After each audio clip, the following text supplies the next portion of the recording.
Hello and welcome to Chasing Leviathan. I'm your host, PJ Wehry, and I'm here today with Dr. Stephen Miller. Dr. Stephen Miller teaches philosophy part-time at Marist College, and he also teaches at Oakwood Friends School.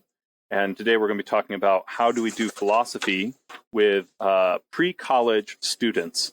This is a topic near and dear to my heart as I homeschool my 4- and 6-year-old. Dr. Miller, Dr. Stephen Kekoa Miller. Yeah, I'm not actually doctor. Oh, my apologies. Just Stephen is fine. Yeah, that's fine. Wonderful to have you today. Good to be here. So talk to us a little bit. How did you get interested in this topic? What was your path into philosophy, and then from there into the pedagogical side of it?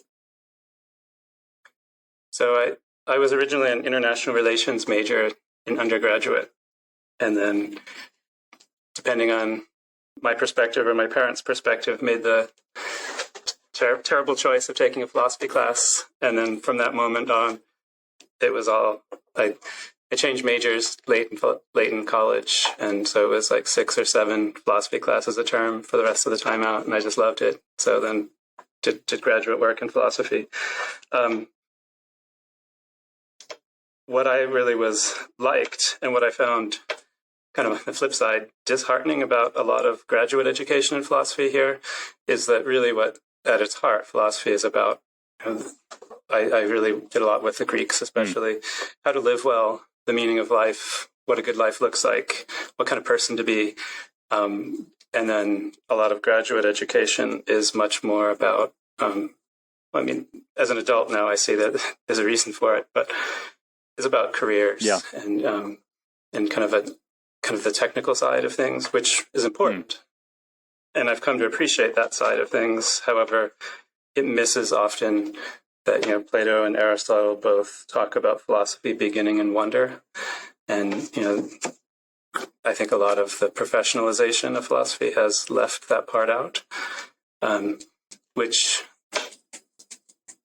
partly also then when I was in graduate school, and then also I've been teaching in Marist for close to 20 years now. And both of those departments, pre-college philosophy and philosophy for children or with children, the different terms for it, were completely absent. I'd never heard of it.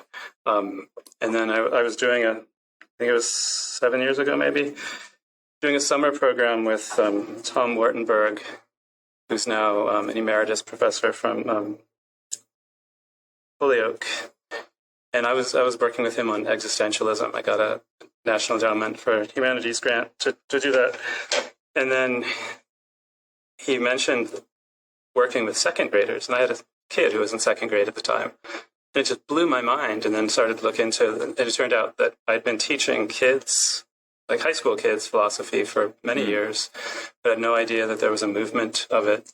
And I felt kind of sheepish that, other people were doing this and they had this expertise. And so since then, it's been one of the main areas of my research. And shortly after that summer, I did using a lot of when it's really young kids, they use picture books.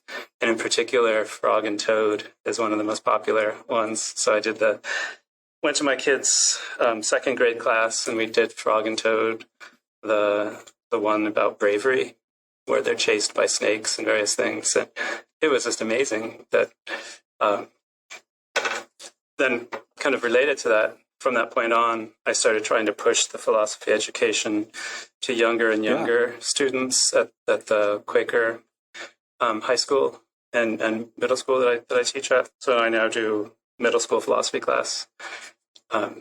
It's very much not, let's see what content is in this, but much more inspiring them up to, actually, with middle schoolers, we, a couple of years ago, I was doing a Frog and Toad story again, the one on friendship. And the conversation afterwards just blew my mind that they pretty much got to all the main points that Aristotle gets to in the Nicomachean Ethics. And when I mentioned that to them, then they said, please bring some Aristotle in. So the next week we looked at Aristotle, and it's start to realize that how shortchanged children are by how we understand what they're capable of and what they're interested in.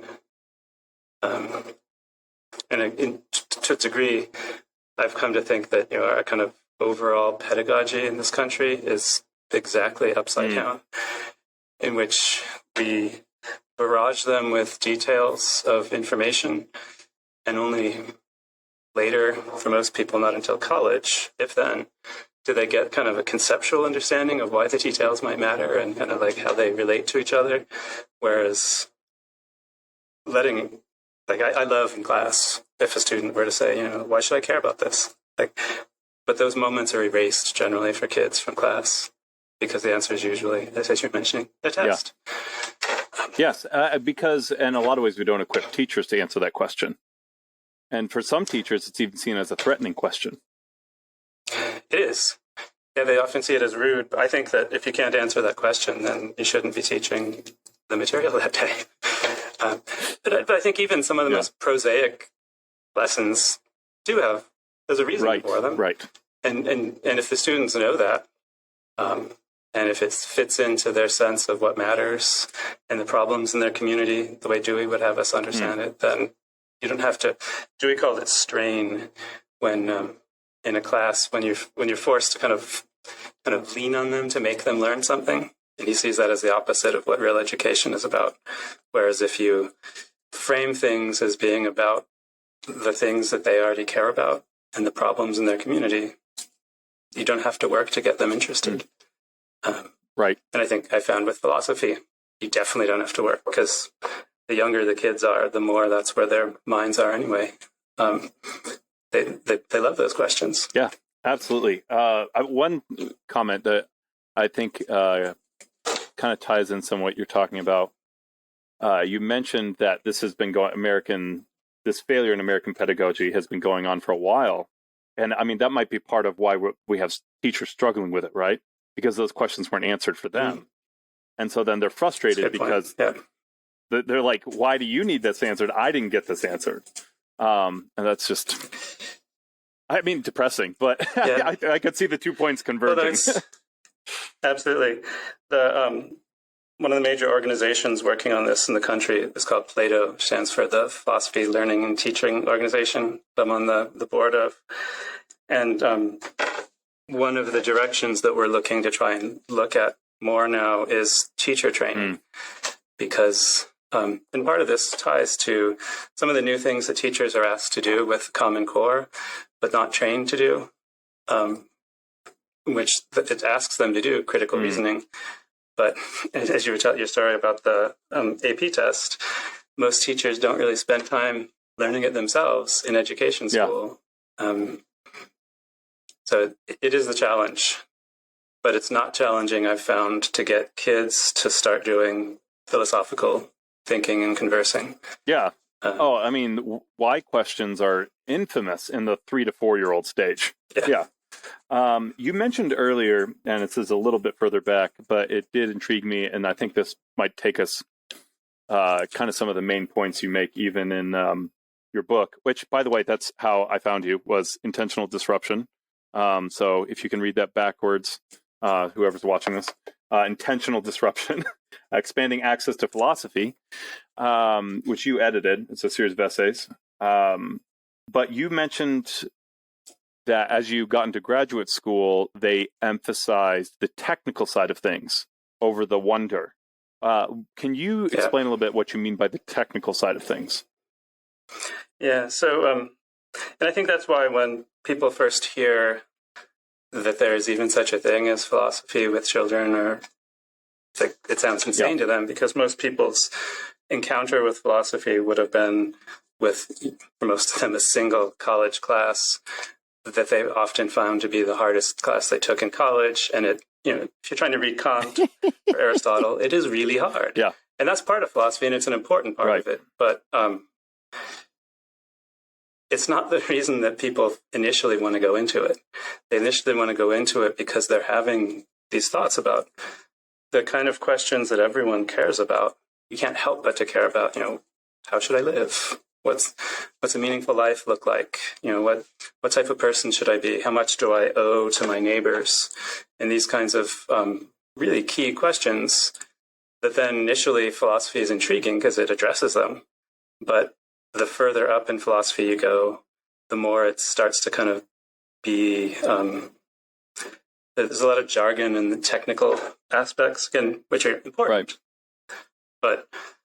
But in graduate school classes, you don't often have moments where you stop and say, wow, think about this idea. That's just such an interesting idea.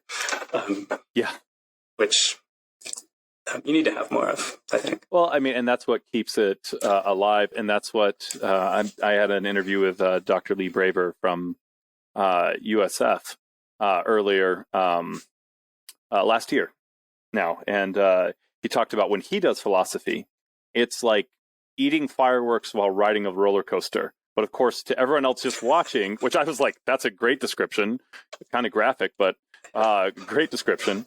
And it was interesting because he said, if you were watching me, all you'd see is me sitting there reading and going, right? And it's not very exciting from the outside, but once you ignite that on the inside, and once you understand the questions and the technical points become valuable. Something that I've noticed with my own conversations, people be like, oh, you did philosophy, and then they'll ask me a question, and it's normally a really terrible way to phrase the question, right? Because asking questions well is one of the hardest things to do in philosophy. And I found it really easy for myself to brush them aside or immediately jump to things that I could tell, make their eyes glaze over. And even as you're talking about it here, and what works for children, and all honesty works for adults, we're 3 or 4 steps away from a great conversation. And that's normally because there are these distinctions. Why did the children want to read Aristotle and they ended up enjoying reading Aristotle? Because you guided them to the point where they started to understand the distinctions he was making. And so a lot of what we're talking about with Aristotle and Kant seems to be this lack of context. We jump all the way to these distinctions and they don't understand why they're important yet. And by the time they do start to understand it, it's exactly what you're saying. It's flipped upside down. By the time they do understand the context, they're disinterested. Yeah, and I think often they've turned off their interest to history, to science. To the example I like to give that I find is to be such a sad testament to how we approach things is that, and when I do Asian religions and philosophies in classes, I mention it to them. But the picture of the world that like modern chemistry gives is mind-blowing, right? It suggests that all of our senses are wrong, that the world's made up of small things that are empty space, but that's nothing to do with our actual sensory experience of the world. But in your average chemistry class, they spend no time whatsoever about how freaky that is. Whereas if you could really, you can use those kind of moments to get them to then care about doing that, figuring out the math around, atomic numbers and moles and various things like that. Or like the chapter 1 in the science textbooks that classes always skip because they're like, oh, we don't have time for chapter 1. That's always the one that talks about how can we know about this? How have we come to the method that they got? And I get another thing that we, like with science, it tends to be this march of triumph that you only look in a textbook at what they think is true now. But it has nothing to do with how real science is done. Science is all about false moves. Yes. And so there's never any emphasis on the history of science, in which you see how at some points in the past, it was quite reasonable to believe things that now we think of as unreasonable. But there were good reasons to believe them then. And then in doing that, it comes to hopefully cause us to have kind of epistemic modesty to see the things that I believe now, there might be really good reasons in the future why people would think that it's ridiculous to believe that. And so and the less certain we are in our beliefs, the more likely we are to be able to hear other people too, which socially we've been pretty bad at lately, I think. And I love that you make that point, because the opposite of epistemic modesty would I assume, epistemic arrogance. And when you skip the historical context and the whole trail of mistakes it took to get where we are today, you do get people looking into the past and saying, wow, they're just stupid, and I'm really smart because I know this. And it's like, Yeah. I mean, what would Aristotle or Galileo or Ada Lovelace, like these people, what would they understand and be able to push us forward with if they were here today, right?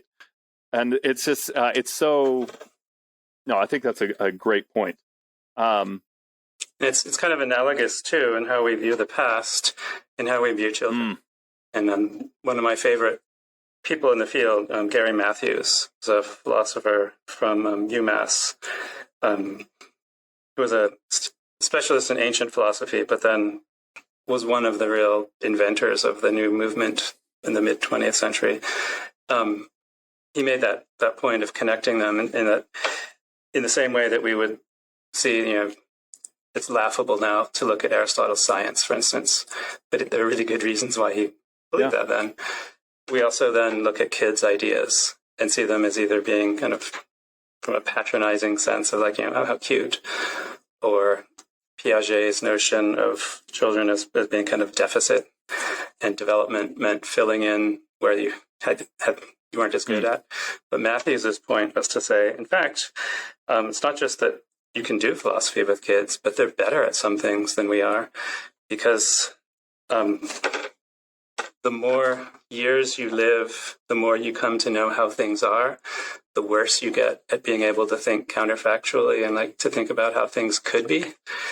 And so he makes this wonderful suggestion about that's really informed how I think about things, how important it is to have philosophical dialogues involving people of different ages, because it's not that we develop and get better at things, but we have at different ages, we're able to do certain things better, and we lose some of those things. And so once I started thinking in those terms, then it actually made me a much better teacher as well, to be able to really hear what my students were saying.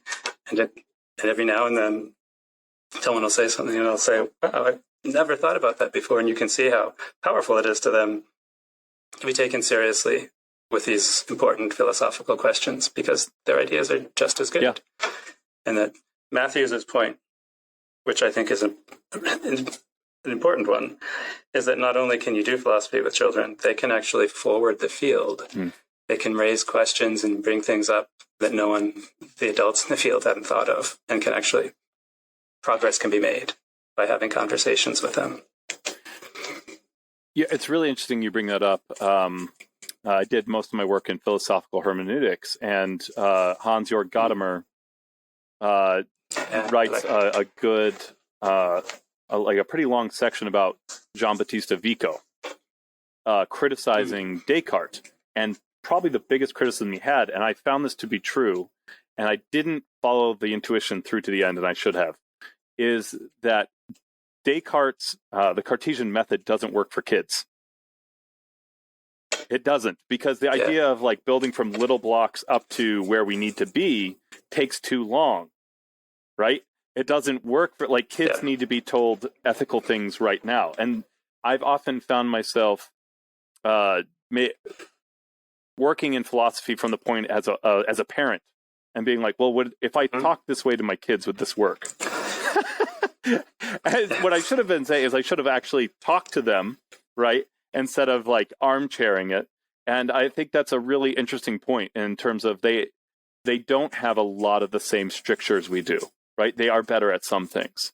What's your favorite example? I'm assuming you do this personally quite a bit, right? What are some of your favorite examples of what if thinking that caught you off guard? A lot of, when I do middle school philosophy, essentially the sixth grade, we look at questions involving the self in the world. Seventh grade, it's more the social and political and ethical. And then eighth grade, it's like personal identity kind of. And I think where you often find the most really interesting jumps is with the social and political philosophy that I think, and in some ways, you could see like someone like Socrates is almost like a child in how he positions himself, in that what children, because they don't have the background, they're not able to know, oh, these are the things that people have said for these various reasons. They can think more creatively. And often when it comes to questions of fairness, we'll come up with insights that I would certainly never have thought of. Because as you learn more, you conceptualize everything into the language that you've trained in. And again, and there's value in that. But there's also value in having them be able to phrase things often very awkwardly, but that the point that they're making can be stunning. I mean, when it comes to children in philosophy, I must have been about 6. One morning at the breakfast table, my younger son essentially came up with the cosmological proof, just in talking about, like, how could the universe and its start, and how could it have had a start, and when it works well is when I'm not prompting it. If I try prompting it at home, I get eye rolls and, like, stop doing philosophy, Dad. It's so cringe. Those kinds of things. But and then one time, he was probably about the same age, my older son, I was walking around on in this field with him, and he looked up at a squirrel, and he said, Dad, how come dogs all have names but squirrels don't? And I realized that he was making, like, a really important conceptual distinction there about, what counts as individuals, whereas some things are just part of categories. And questions in the philosophy of language that it was phrased in a much more direct way, but really, really important kinds of questions. Besides the Frog and Toad series, which you've mentioned a couple times, and who writes that? Arnold Lobel. Yeah, those are my favorites. I think you also mentioned pictures to start conversations, or are those picture books or pictures as well? Those are picture books. Gotcha. Yeah. So I mean, I have some friends who have done this philosophy with children, with kids as early as pre-K. Yeah. They're definitely using picture books. I would assume so. Yes. But the idea is that you can use anything to prompt the discussion, whether it be a picture book. It could be my friend Tom Wartenberg put together a whole program of using paintings from an art museum at I think somewhere up near him in Massachusetts. You can use clips from films or pieces of text. But the idea, the kind of the classic move with younger philosophers is to have the thing. Sometimes you can just have them generate questions, and you don't need to prompt them at all. That's one popular way, or to give them something to prompt them. And the term that is usually used is community of inquiry, and when people who do pre-college philosophy are getting dogmatic, that's where they get dogmatic, or sometimes arguing over exactly how it has to be done. And I think it can be multiply realized. It can be looking lots of different ways. Yeah. But it's the term that Peirce used to describe scientific community, and then Dewey repurposed that term to say, actually, any real teaching, any real good classroom is going to be a community of inquiry. And the premise of it is that we inquire best when we're doing it together, that learning is a social thing, that it's not, whereas a lot of the metaphors in our contemporary understanding of education, especially with the testing regime, view information and, like, learning and knowledge as being akin to, like, a capitalist acquisition, like a thing that you possess, not a thing that we share. And so it's as a method, it usually shares with it the sense that there isn't a set outcome that you're aiming for. And so at the end of a session, you might not have, though the paradox that my mentor in undergraduate gave me, which I like, is to say, at the end of the session, you might not be any closer to the the truth or to the end, but you'll be further from the beginning. That everyone will have felt this progress that's been made, but you're not at the end there. And often when I've had classes where it's most uncertain, or the term Plato would use is like perplexity, aporia, that's when the students are most thankful. They're like, oh, that was great. Thank you so much. Or they, the sense that it's open and that the conversation can go in a number of ways. Yeah. I mean, and because it's something they even look forward to and they continue afterwards, right? That's like, yeah. Yes. Have you ever come into a lunchroom and heard them still discussing it? Very often. Or I frequently run into their parents who will say that a philosophy class has become their main dinner table conversation piece, where, whatever topic that we're talking about in philosophy class goes home. Yeah. Which I was just about to say, that must bring you so much joy. As a teacher, that's got to be one of the best feelings.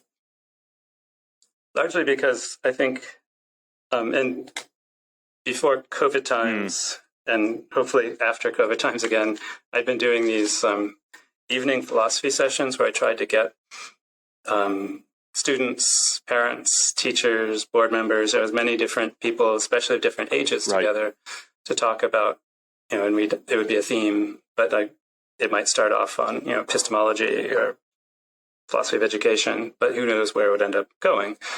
And what I found often that would be so beautiful to see is that I think sometimes that in abstracting, that philosophy often gave parents and their kids a chance to meet each other in a place where the emotions were able to not be, especially when you're a teenager, it's hard to talk to your parents. But at the end of those sessions, often you felt like they had learned a lot about each other by what they had said in those sessions that they wouldn't have talked about without the kind of the formal structure of a community of inquiry.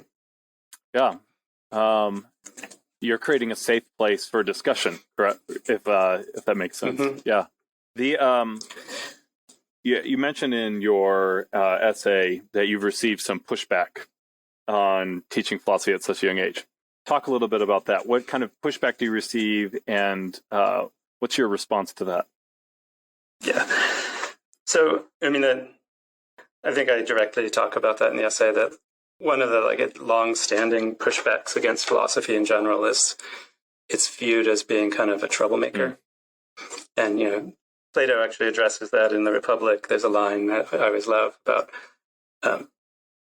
the dangers of exposing kids to philosophy too young. This idea that they become like puppies where they're just ripping at everything, that they get good at being able to ask critical questions, and then they're going to be the concern would be that there'd be these snots that they're going to go to other classes and be like, oh yeah, how do you know that? Demanding an epistemological justification from their science teachers and historiographical justification from their history teachers. And there's a little bit of truth to that. Definitely when I teach philosophy of science classes, those students then go and then demand to know, how do you know this? Talk to me about the status of scientific law and these kinds of things. But I think, again, teachers that really enjoy teaching should love those moments. You can't always give class time over to them, but if a student were to say to a math teacher, oh yeah, prove it, the math teacher should be happy to say, okay, I will. Let me show you how I can prove that. So that's one. I think that's less. These days, the biggest concern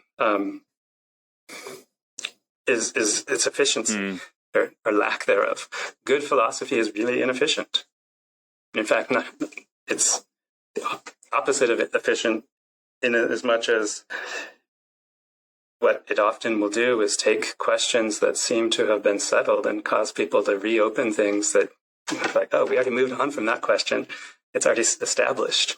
But and I think the real value of Socrates, again, this figure, always reminding people how important it is to unlearn things.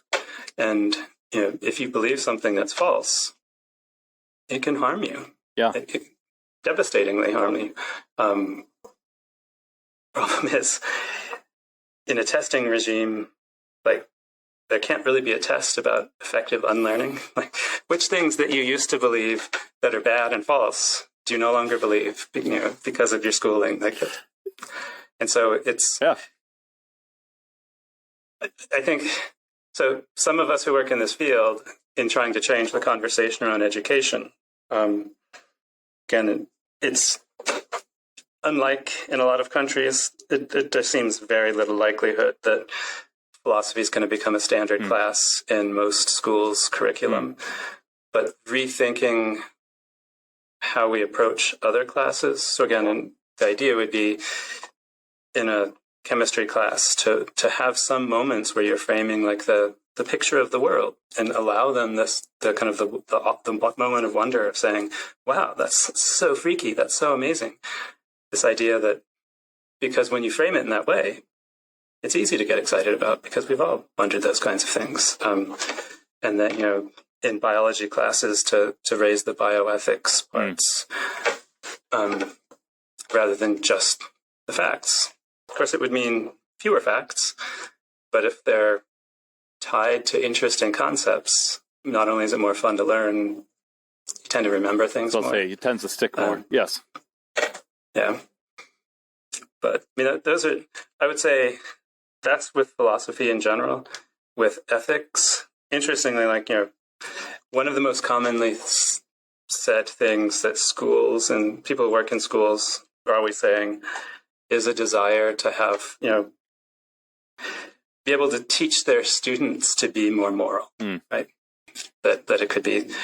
That said, there's often a real pushback about ethics classes because the concern would be whose ethics? Right. Which picture of what's right and what's wrong? And ethics has also traditionally had been inflected through religion. And so, public schools, this idea of we can't even talk about any of this stuff because their approach often, even in history classes, is, if it has to have church-state separation, we just won't do any religious education at all. We'll just ignore these questions. And ethics questions are sometimes seen as tied to that.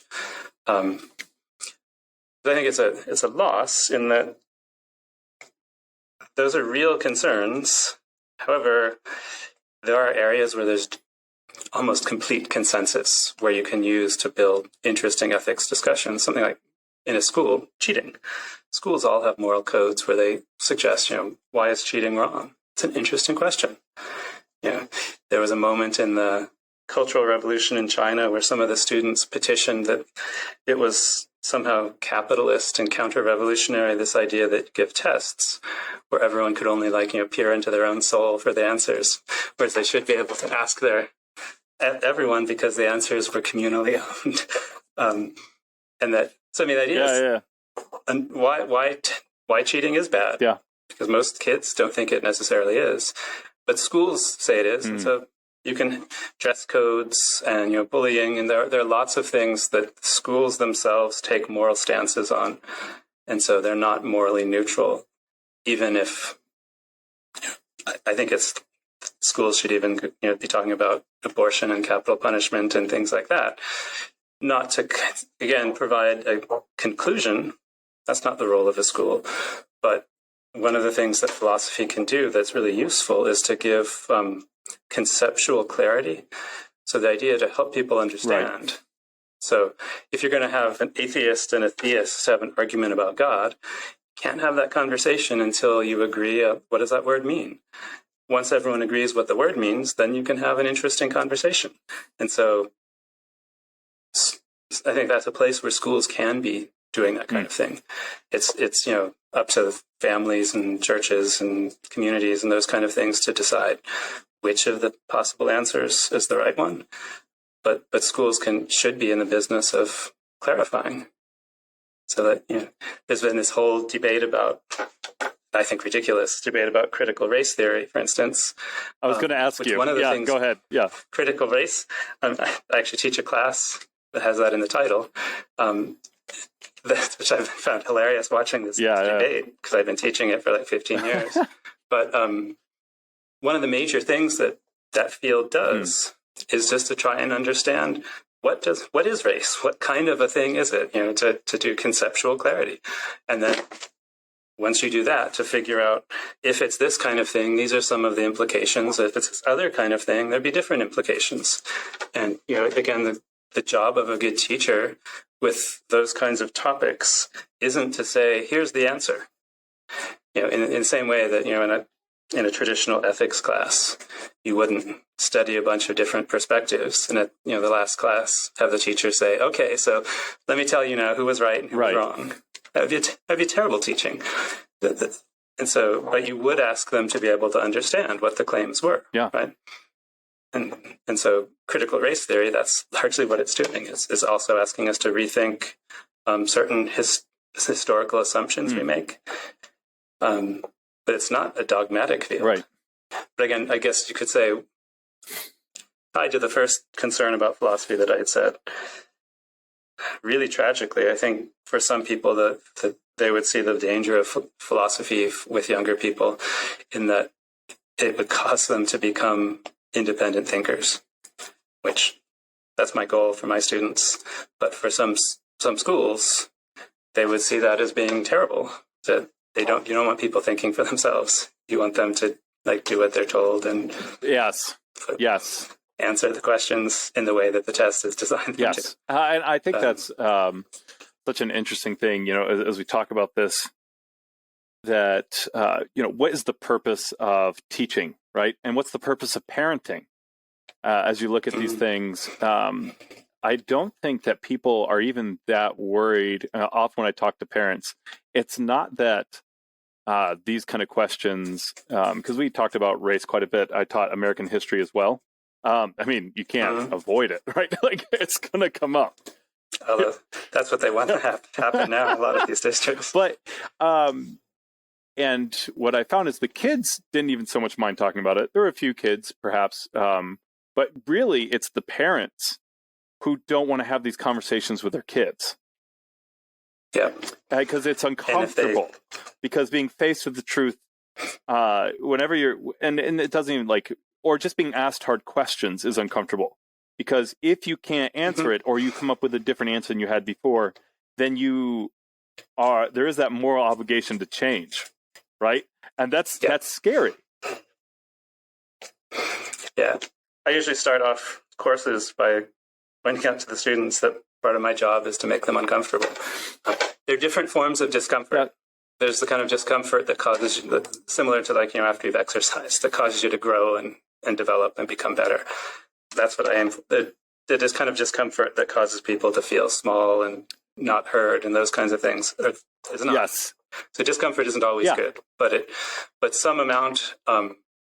Again, the idea of a community of inquiry, you start off by saying, the premise here is that someone, if they've said something, that's up for now discussion. And it's everyone else's job to say, well, I'm concerned about this one thing, or I disagree for these reasons. And then the person has to then respond to say and actually hear what the reasons were. They don't have to change their mind, but they can't take personally the idea that we're now talking about an idea. And the idea has to be, if it's going to be worth holding, it should be worth investigating and being called into question. Which is important. And I think, go ahead. Yeah, I think in some schools, again, that's seen as being disrespectful. It's interesting, as we talk about this, that even as you've been teaching critical race theory as part of, you said it's part of the title, but for 15 years. Post-colonial studies is the other part of the title. Okay. So pretty much, exactly what people are talking about. And people don't even realize that when we talk about ignorance and bias and prejudice, that one of the most important solutions to actually fixing our own blind spots is just the knowledge that comes with it, right? Yes, there are a multitude. So, for instance, if you have an anger problem or some other emotional problem, there are different methods of dealing with that. But one of the most important things is just being able to recognize that, one, you have the problem, And just the self-awareness will often mitigate that issue.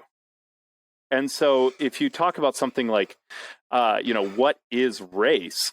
It's an enormous blind spot. Most people would have no idea. They would just point at specific examples, right? Well, this person's white and this person's black. And it's an enormous blind spot where we aren't able to deal with the issues. Well, I think one of the things that happens in that class that's useful is the post-colonial part. Means it's an international perspective, because we have a tendency to kind of universalize and view as natural the way we conceive of race in our society, and it's viewed really differently in other places. In America? That surprises me. No, I'm sorry, I couldn't resist. Yes. And I think I teach a class in Greek philosophy, and every now and then I wonder to myself, what's the value of learning this? But having a time when you see the world through the lens of someone that in some ways shares so much with us, but in other ways it's so alien, it's a really important thing to see the world through totally different perspective. For the most part, like the students at the end don't buy much of what Plato says, but we read the Republic in this class, the whole book, and they, after the first class, which they hate it right at first because it's hard to start, but then once they get a sense of what's going on, they find it really powerful, even though almost all of the major ideas, they're like, no way, this is terrible. Right. But it's terrible in a way that forces them to think about, so for instance, like the term diversity is presented as being universally good. Plato forces us to think, are there some forms of diversity that aren't good? So diversity of how morally good people are, it's probably bad. That's something we want to aim for. I would like to bring, I would like to bring in more murderers into my society to balance things out. Maybe not. Confession time. I have to admit, I think I've read the Republic 3 or 4 times, and I've always stopped at the part where he has the long-winded argument about whether or not men and women should wrestle naked. I don't know. Every time I'm just like, I don't care. It's so hard. It's so hard for you to get through. I think I made it. It's certainly. I was going to say, it's certainly the passage that when you're teaching a room full of teenagers that sticks with them. The whole idea of schooling being naked. Yeah. I'm sure. Yes. Oh man! But the part that's brilliant is that it's also the thing that the people that Socrates is talking to, they're also a bunch of teenagers, and they also can't get past that. He keeps trying to move on, and they're like, "No, wait, let's talk more about naked school." And so, I mean, it's a good model because Socrates is doing philosophy with young people. Much of his philosophy is with young people. Yeah.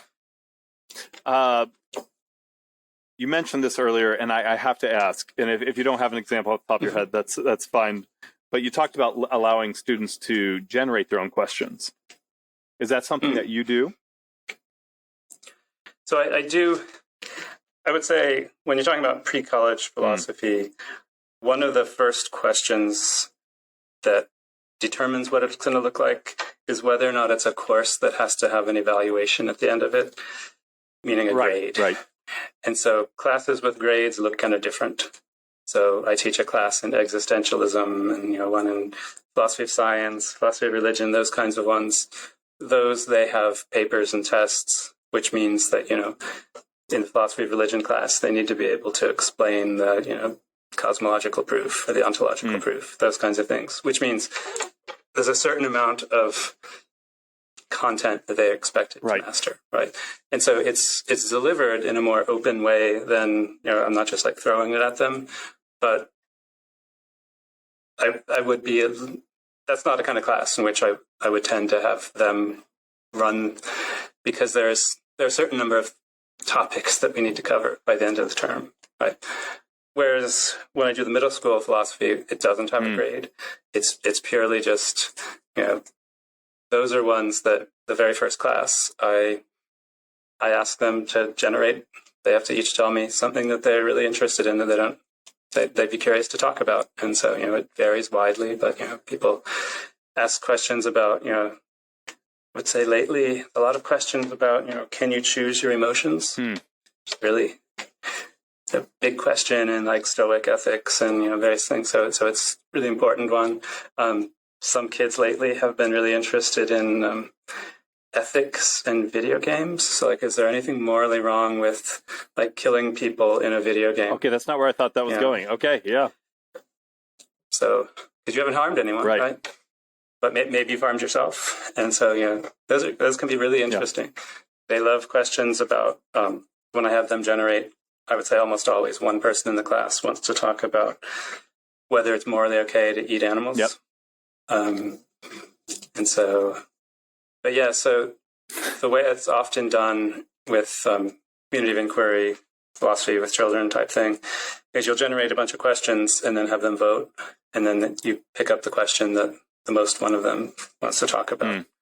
And then there are various models. There are programs in the world where you can get like a special license to do kind of philosophical inquiry.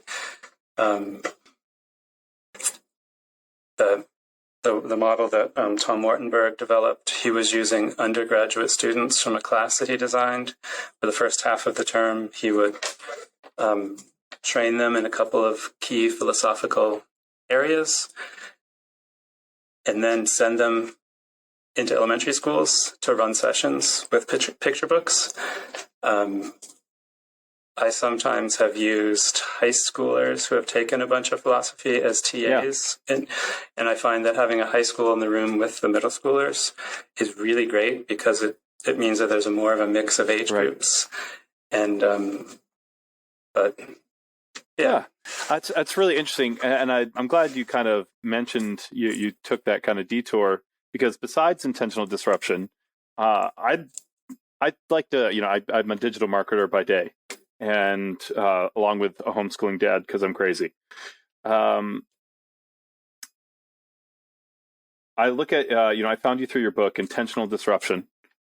I spent hours Googling, and normally I'm pretty good at Googling, or probably an hour Googling, and I did not find much on teaching philosophy to young kids. If someone wants to understand this, someone wants to do this, where are the best places to start? So I would say that one of the things to look at is that, I guess there are a couple perspectives. One is that the earliest sources are the classical world. There was a lot more of it done there. You have dialogues that Augustine had with kids, and Socrates talking with kids. And you have versions of that in China and India also. So all the earliest written civilizations have versions of that. That's not really necessarily where to start. But in this country, in the English-speaking world, really there are two kind of centers, I guess you could say. But one was a literal center that in New Jersey that Walter Lippmann and Anne Margaret Sharp started a program called the Institute for the Advancement for Children. I always forget exactly. Children in Philosophy. Yeah. It's at Montrose State, and Matthew Lippmann in particular, he wrote a whole series of books that were Harry Stottlemyre is the first one that were meant for kids of a particular age to be read, to try and teach them the skills of philosophy. But they're stories about kids in school and just like doing regular things, but they like end up talking to each other about, oh, how did you know that? And so it becomes a question about epistemology without ever using the word epistemology. Most of those books are out of print, but are soon going to be, there was a grant given, they're going to all be freely available online. Awesome. Basically, their approach at that center was to do community of inquiry kind of open-ended, but to have these lessons in which you're teaching philosophical skills. My favorite approach is the one of Gareth Matthews. He's the one that was the classicist, but one of the things that he did that I really like is that he was writing about philosophy with children, but also he started realizing that in order to conceive of this, we need a philosophy of childhood. really understand what does childhood mean. And so he wrote some fascinating things about, for instance, the value of children's art. He wrote a really interesting article on that.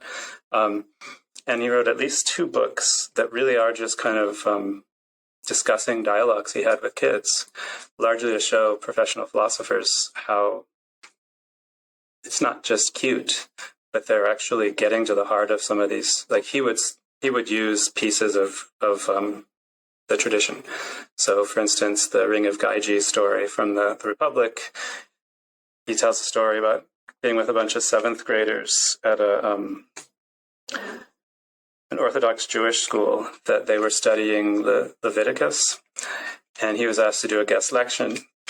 So he came in and had them do the Ring of Gaiji. So the question of like, why should you do the right thing if no one can see you, if you can get away with the consequences, and describes some insights that, like, he's more of a classicist than I am, but that his claim, at least at the time he was writing that none of the people in the 2,500 years since that have been writing about the Republic had suggested. So genuinely new insights so that's Gareth Matthews. He also for years did in a journal that's not in existence anymore, but still available. It's called Thinking. But he had a monthly or quarterly, I don't remember how often it came out, but a book review of children's literature in which to talk about. And then a friend of mine, Wendy Turgeon, just published a book on fairy tales. Basically, it's a guidebook for how you can take some of the classic fairy tales and turn them into really interesting philosophical discussions. It's designed for parents to be able to do that with their kids. How do you spell her last name, if you don't mind me asking? Turgeon. Oh, I was so close. I missed the O. Awesome. Yeah, it's a great book. So I would say there's a lot of it going on, but it still doesn't get much attention. And I would say even in, as I was mentioning before, in philosophy departments, a lot of philosophy departments, for instance, view the work with children as being service work and not scholarship, even if people are publishing scholarly papers about working with children and like the questions that come up, the philosophy of childhood or questions about pedagogy and rethinking the meaning of the word philosophy and all of this. That's slowly changing. And I think largely it's changing because philosophy departments are realizing that their days are numbered if they don't change how they do business. So there's also, it's being called public philosophy. So and to a large degree, working with kids outside the academy is often lumped in with that.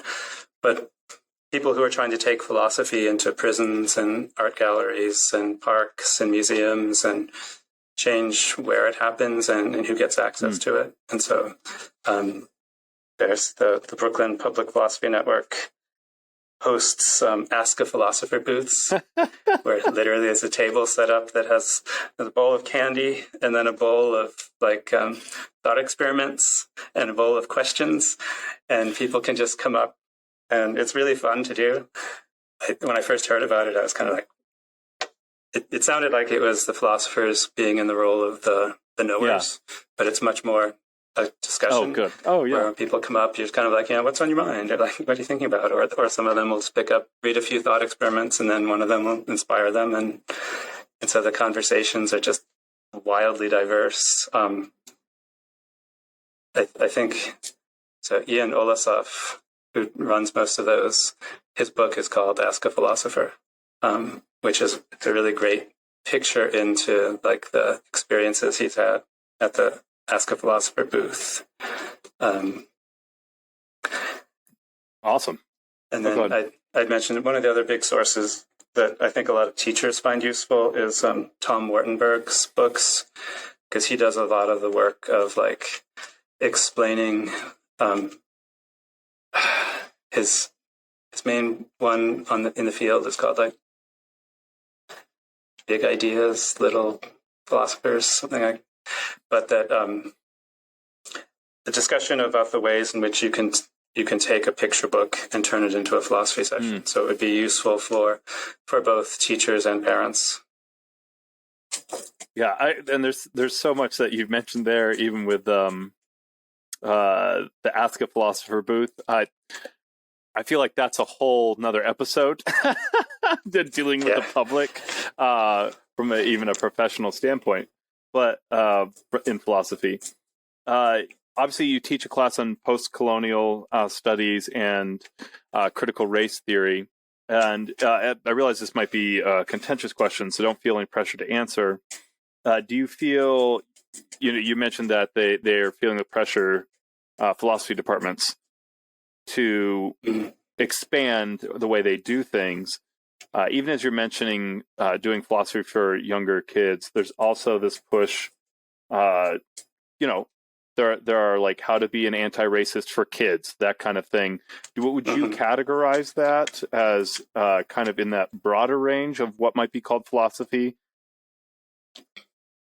Yeah, absolutely. And I would say, for me, some of the most exciting contemporary philosophy is often of the sort that would be like philosophy of, so like philosophy of race or philosophy of gender, or philosophy of sex, in which trained philosophers are taking these kind of analytical skills that they developed, and this is what Dewey had always said philosophy is supposed to be doing, and applying them to the contemporary social issues that we all,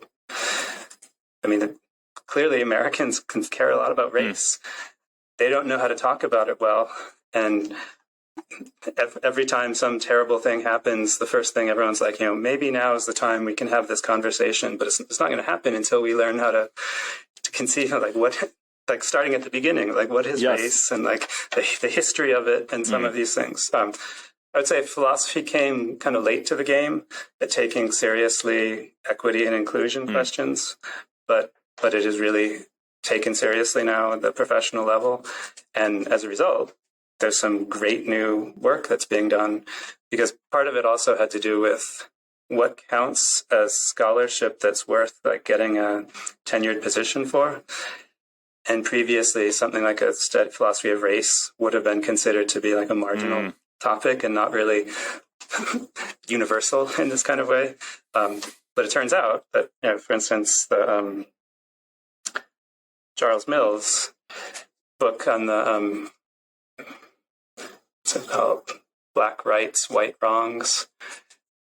Really fascinating, for instance, as an example of this book, where he's investigating classical liberalism and showing the ways in which certain assumptions in classical liberalism were racist, that the universal subject was inflected with whiteness in these kinds of ways. But at the same time, he's trying to defend the project of classical liberalism and to make it not racist. And so those kind of using some of these newer skills and kind of perspectives, but still applying them to some of the classical problems, it's exciting. Yeah. I think if philosophy is going to continue, it has to do that, because that's stuff that benefits everyone. When people are writing analysis of the kinds of questions that all of us need help on to understand, as we're for instance, it's really exciting to teach younger people questions. I taught a class in the fall that was called The Ethics of Embodiment. And so I was like, okay, I'm just going to wade into all the controversial things. And so we talked about race, sex, gender, sexual orientation, and then disability. And especially when we were talking about gender, so fascinating, because the kids now, they live in a world in which that means something so different. The general social things that are happening with the debate is very different for them. They've accepted certain things that older people are just now trying to kind of come to terms with and don't really understand. And often, because they don't know how to talk about them, I think causes them to be unwilling to engage with the topics. And very excitingly, actually, through Plato, we have a student advisory council, I think. Yeah. So there are, I think, 6 or 7 students from across the country who we're trying to get more and more opportunities for them to be content deliverers rather than have people talk about young people. And so in mid-February, they're going to be hosting a webinar on the philosophy of gender, in which they're giving kind of Generation Z's perspectives on the changing understanding of gender. I'm very excited about that because their audience will be largely professional philosophers. It's hosted by the American Philosophical Association, but they're the ones that are going to be doing the talking. What a fascinating idea. Yeah, is that something that's publicly available or only for... It will be. Most of the APA webinars, you have to be a member, but they're going to allow that one to be publicly available. And so I'll be publicizing that widely. Yeah, interesting. So it's been an absolute pleasure. Kind of as we draw to a close here, what's the one thing that you would leave our audience with? I would say the things that matter to me most in this field is, well, first of all, the long-term goal is having us rethink what we think of as a good education. I think as a country, we've made some bad moves that have to be changed. And the reason is that not only from a pragmatic standpoint, but from a moral standpoint. So all the research shows that barraging kids with information means that they can learn it for a test, but then they don't remember it. So there's no use to that.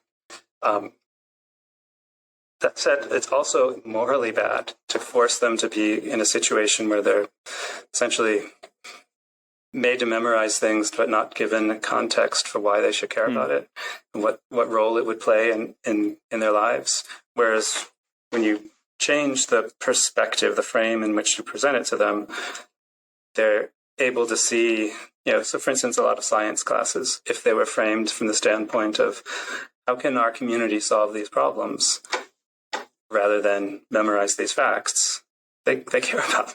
Kids are misrepresented frequently when they're presented as being kind of like addicts on their phones and not really caring about things.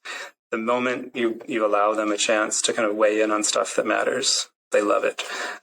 And tied to that, it's a situation of epistemic injustice that I think that really matters a lot, that children are systematically denied the status of being knowers, and it diminishes their humanity to be constantly in a situation in which their testimony doesn't count, their perspective doesn't count, how they see things doesn't count. And it has a devastating effect, and I think by a certain age means that kids start to kind of, even if they do the work, to like not really buy into the project anymore. They're kind of disempowered from being part of the community of knowers. That matters to me a lot. That the more children's testimony can be not only heard but taken seriously, it does them. They have that as a right, I think. Well, that is a tremendous point to end on. Thank you so much for joining us today. Yeah, thank you. This has been really great. It's nice talking to you.